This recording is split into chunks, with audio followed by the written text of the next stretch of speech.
Bayangkan anda duduk di barisan paling hadapan, bersedia nak saksikan satu acara sukan yang paling epik, tak masuk akal dan mendebarkan yang pernah direka.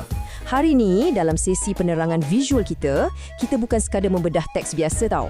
Kita akan kaji satu draft visual untuk pertarungan sukan berisiko tinggi yang sangat unik.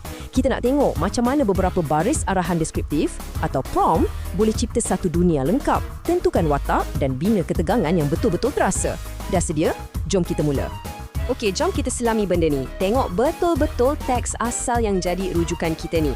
Beberapa perkataan awal je, iaitu perlumbaan renang, buaya versus lumba-lumba versus penguin, terus tetapkan pentas untuk perlumbaan epik kita. Teks dui bahasa yang ringkas ni berikan satu premis yang memang kita tak jangka. Kita ada 3 spesies yang langsung tak ngam duduk dalam satu persekitaran persaingan yang sama, tapi dekat sini, mereka dikumpulkan dalam satu arena. Ini bukan sekadar fantasi rawak tau, ini sebenarnya langkah pertama untuk membina satu babak yang sangat terperinci. Yang paling menarik dekat sini, cuba perhatikan macam mana pilihan perkataan tu sendiri mengangkat darjat acara ni. Teks sumber tu secara spesifik sebut perlumbaan ni ala Olimpik. Ini poin yang sangat penting. Kita bukan sekadar tengok haiwan-haiwan ni main air suka-suka hati dekat habitat mereka. Frasa ala Olimpik tu bagi tahu kita yang acara ni ada struktur, ada garisan penamat, ada peraturan dan yang paling penting, pertaruhannya sangat tinggi. Ia merangka keseluruhan analisis kita hari ini sebagai satu acara sukan antarabangsa yang serius walaupun pesertanya cuma haiwan. Sekarang kita masuk ke bahagian pertama, menganalisis peserta dan profil atlet akuatik kita. Benda ni ibarat pita ukuran rasmi atau statistik pra-perlawanan untuk atlet kita lah. Jadual ni secara terus mengekstrak gaya pergerakan dan sikap setiap haiwan betul-betul macam yang diminta dalam teks asal.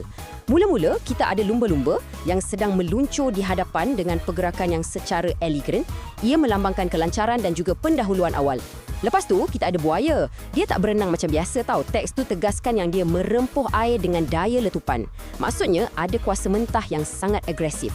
Dan yang terakhir, si penguin. Gaya pergerakan dia adalah berenang dengan pantas, dengan deskriptor yang sangat spesifik, iaitu dengan riak wajah penuh tekad. Setiap haiwan ni bukan je bergerak dengan cara berbeza, tapi mereka sebenarnya mewakili gaya persaingan yang saling bertentangan. Poin yang paling penting dekat sini adalah kontras dramatik tu. Di satu pihak, kita nampak lumba-lumba ni, pendahulu perlumbaan dengan pergerakan air yang sempurna, tenang dan elegan. Tapi, yang kejar rapat dari belakang adalah buaya yang menggunakan 100% kuasa pemusnah. Daya letupan merempuh air itu mencipta gambaran air berkocak teruk, berbeza sangat dengan laluan lumba-lumba yang licin. Ketegangan dekat sini timbul bila kita terfikir, mampukah keanggunan tu pertahankan kedudukan depan bila berdepan dengan jentera berkuasa yang sangat agresif ni? Dan kita jangan sesekali lupakan peserta ketiga kita ni. Penguin dekat sini bertindak sebagai watak wild card yang langsung tak kenal erti tutus asa.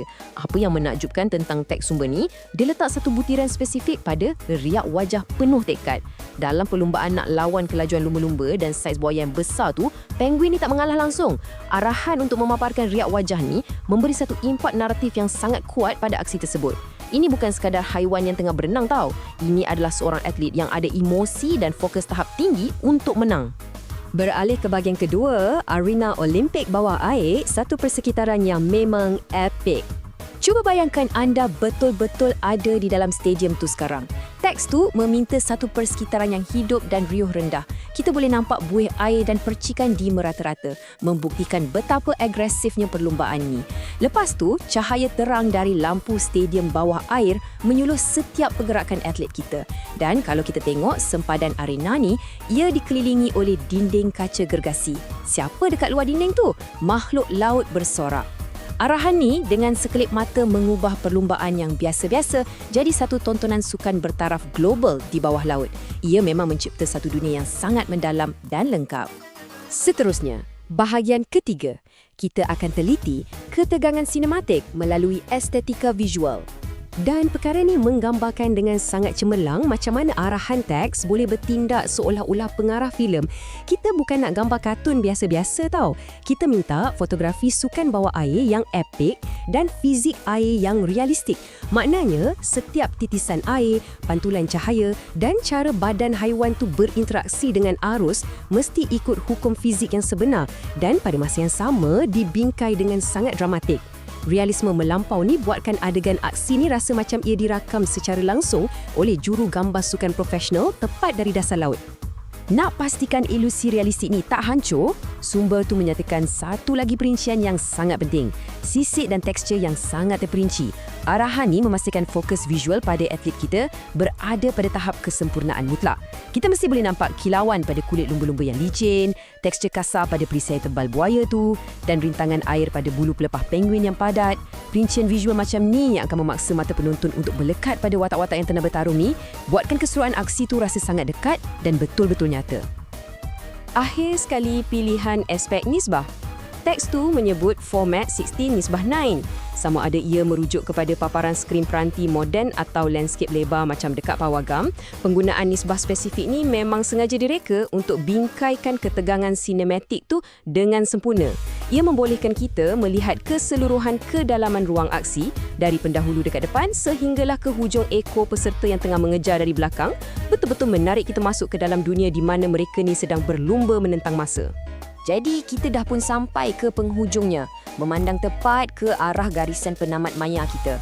Berdasarkan semua maklumat dan butiran gila yang kita dah bincangkan tadi, dari kuasa mentah buaya yang merempuh, kepada lumba-lumba yang mendahului dengan penuh bergaya, sampailah kepada si penguin yang meredah air dengan wajah tak kenal erti putus asa.